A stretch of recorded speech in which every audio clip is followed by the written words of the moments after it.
The rain had been falling for 3 days, but Vice Admiral Takeo Kurita could not hear it anymore. He sat in his office at Imperial General Headquarters in Tokyo, staring at a single sheet of paper that had arrived an hour ago. The numbers on it were small and precise. They were also the end of everything he had ever believed. June 1944. The Battle of the Philippine Sea had ended 5 days ago. The propaganda broadcasts called it a strategic withdrawal. The newspapers spoke of brave pilots who had damaged the American fleet. But Kurita held the real report in his hands. 3 aircraft carriers sunk. Nearly 400 planes destroyed. And the pilots were gone. Not wounded. Not captured. Gone. Swallowed by the Pacific along with their burning aircraft. That he set the paper down and walked to the window. Tokyo stretched out below him, gray under the monsoon clouds. Somewhere out there, mothers were reading letters that told them their sons had died gloriously for the emperor. Kurita wondered if glory felt different when you were drowning in burning oil. A knock at the door. Lieutenant Commander Yoshida entered with another folder. The young officer's face was pale. He had been delivering these reports for weeks now, and each one seemed to age him by a year. The production figures from the Industrial Ministry, Admiral. Kurita took the folder without speaking. He already knew what it would say. American shipyards had launched 17 aircraft carriers in the past year. Japan had launched 1. American factories produced nearly 100,000 aircraft annually. Japan managed perhaps 28,000, and the quality dropped every month as experienced workers were drafted and raw materials grew scarce. But worse than the ships and planes were the pilots. Kurita had trained under the old system, when Japanese naval aviators were considered the finest in the world. A pilot spent years perfecting his craft before seeing combat. Now, new pilots received 30 hours of flight training before being sent against Americans who had logged 300 hours or more. It was not war. It was organized murder. Yoshida, Kurita said quietly, still facing the window. How old are you? 26, Admiral. When I was 26, I believed Japan could never lose a war. We had the finest navy in Asia. We had the spirit of Bushido. We had destiny on our side. He turned to face the young man. Do you still believe those things? Yoshida did not answer. His silence said everything. 2 years ago, after Midway, Kurita had convinced himself that Japan could recover. For carriers lost was a blow, but not a death sentence. The empire still held its conquests. The army remained strong. Given time, the factories would rebuild, the pilots would train, and Japan would strike back. Now he understood that recovery had always been impossible. Midway had not wounded Japan, it had killed it. Everything since then was merely the body refusing to acknowledge that the heart had stopped. That evening, Kurita met with Admiral Somu Toyota in a private room at the Navy Ministry. Toyota commanded the combined fleet, or what remained of it. He was a practical man who had never believed in miracles. They sat in silence for a long moment, 2 old warriors who had run out of words. The fuel situation, Toyota finally said. We have perhaps 6 months of operational reserves. After that, the fleet cannot move. The Americans know this. The Americans know everything. Their submarines have cut our supply lines to the Dutch East Indies. We are bleeding to death, and we cannot stop the bleeding. Kurita thought of the young pilots who would launch tomorrow and the day after, flying against an enemy that grew stronger every hour. He thought of the infantry divisions preparing to defend islands that would fall regardless of their courage. He thought of the millions of Japanese civilians who still believed victory was possible because no one had the courage to tell them otherwise. What do we do? He asked. Toyota stared at his hands. They were the hands of a man who had sent thousands to their deaths and would send thousands more before this ended. We do our duty, he said. We fight until we are told to stop. And we pray that someone finds the wisdom to tell us to stop before there is nothing left. Outside, the rain continued to fall. In the harbor, ships were being loaded with supplies for operations that would not change anything. In training camps across Japan, teenage boys were learning to fly aircraft they would never master against enemies they could not defeat, and in a quiet office in Tokyo, two admirals sat in darkness, carrying a truth they could share with no one, that the war was already lost, and only the dying remained. The fog swallowed the mountains whole. In the valley below Hakone, a convoy of black automobiles crept along the narrow road, their headlights cutting weak paths through the gray. Inside each car sat men whose names would fill history books, if history ever learned they had gathered here tonight, August 1944. 2 months had passed since the Philippine Sea disaster. American forces had landed on Saipan, bringing the home islands within range of their heavy bombers. The outer ring of Japan's defensive perimeter had shattered like glass. And now, in a private estate hidden from the eyes of the Kempeitai military police, 12 of Japan's most senior officers had come to speak words that could cost them their lives. General Korechika Anami was the last to arrive. He stepped out of his car and stood motionless in the fog, letting the moisture collect on his uniform. He was known throughout the army as a man of iron will, a leader who spoke of fighting until every Japanese citizen lay dead rather than accept surrender. But alone in the darkness, his hands trembled. He had read the casualty projections. He understood what iron will would actually cost. Inside the estate, the others waited in a room lit by paper lanterns. Admiral Mitsumasa Yanai, the Navy minister, stood by the window with his back to the group. General Hajime Sugiyama sat in the corner, his face unreadable. Between them were admirals and generals whose command stretched from Manchuria to the Solomon Islands, men who controlled millions of soldiers and sailors, yet felt powerless against the tide rising against them. No one had spoken for several minutes when Anami entered. He bowed formally, then took his seat. The silence continued. Finally, Admiral Yanai turned from the window. His voice was soft, almost gentle. "Gentlemen, we are not here to discuss strategy. We are here to acknowledge reality." He produced a folder and laid it on the table. Inside were charts showing Japan's oil reserves, its shipping losses, its aircraft production. The numbers told a story that words could not soften. "Our tanker fleet has been reduced by 70%, Yanai continued. "American submarines sink our ships faster than we can build them. Within 6 months, the Navy will be unable to conduct major operations. Within a year, our aircraft will have no fuel to fly." General Sugiyama leaned forward. "The army can continue fighting without fuel. We have fortified the home islands. We have millions of soldiers ready to die." Die for what? The question came from Admiral Takagi, a younger man who had spent months preparing secret reports on Japan's true situation. "We speak of honor and sacrifice, but what do we achieve? The Americans will burn our cities from the air. They will starve our population with blockade. And when they finally invade, our soldiers will kill thousands of them, and then die anyway. Nothing changes except the number of corpses." The room erupted. Voices rose in anger and accusation. Anami slammed his fist on the table, demanding respect for the warrior spirit. Another general shouted that surrender was unthinkable, that the emperor himself would never permit it. Through it all, Admiral Yanai remained silent.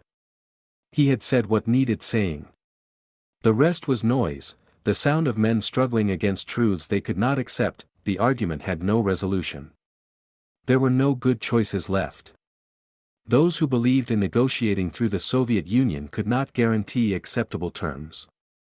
Those who wanted to fight knew the fighting would accomplish nothing except more death. They were trapped between dishonor and annihilation, and no path led anywhere good. Near midnight, the meeting broke apart.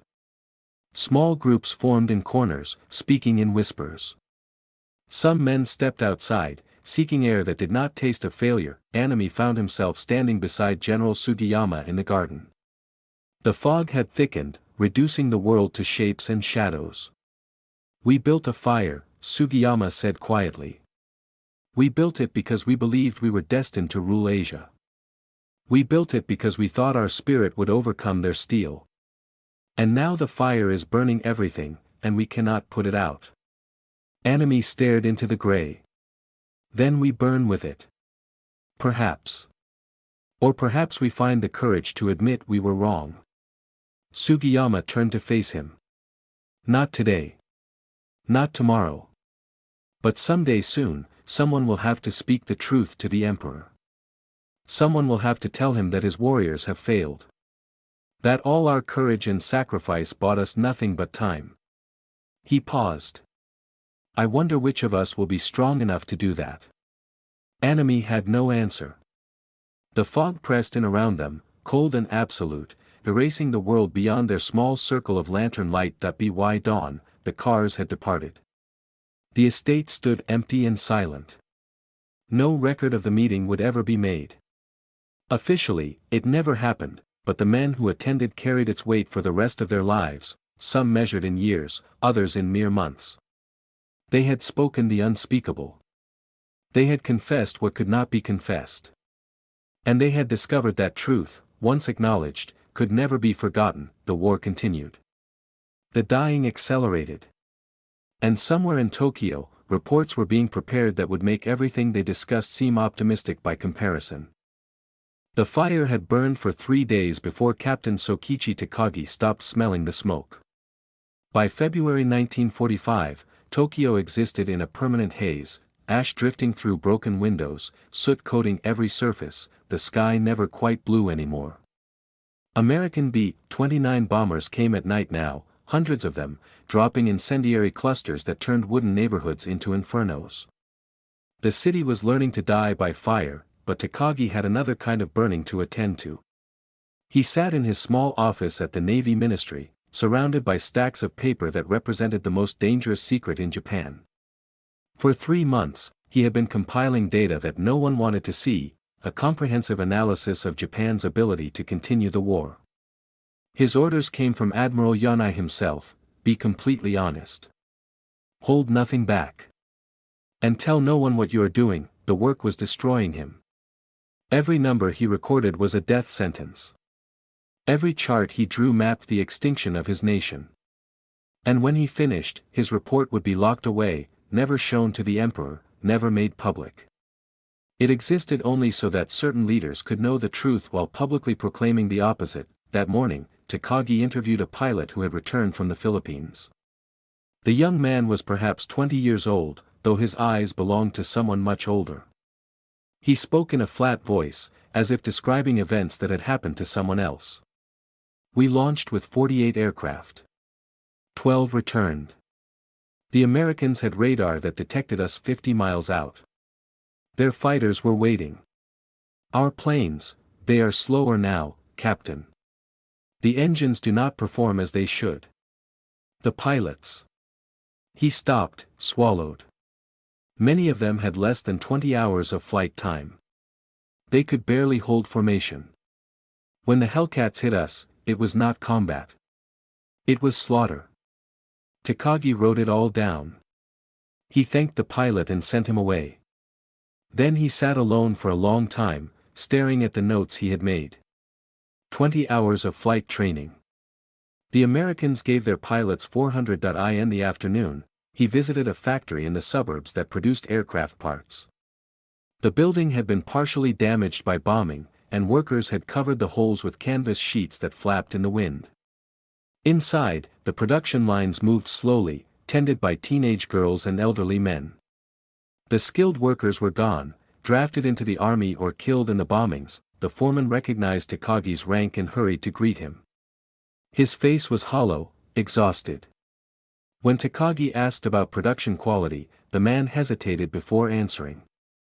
We do our best, Captain. But the materials are inferior now. The aluminum is impure. The rubber seals crack. And our workers, they are willing, but they are not trained. He lowered his voice. Quality has dropped 60% since 1943. The aircraft we build today would have been rejected 2 years ago. But we have no choice. We build what we can with what we have. Takagi thanked him and walked outside. Above the factory, the sky was the color of dirty metal. Somewhere to the south, the guns of Iwo Jima were pounding American Marines who had landed 3 days earlier. The island would fall within weeks. Then the bombers would come closer, and the burning would intensify. He returned to his office and worked through the night. The report grew thicker, shipping losses that exceeded replacement by 3 to 1, oil reserves that would last only months, food shortages that would reach crisis levels by autumn. Every page was a confession of failure.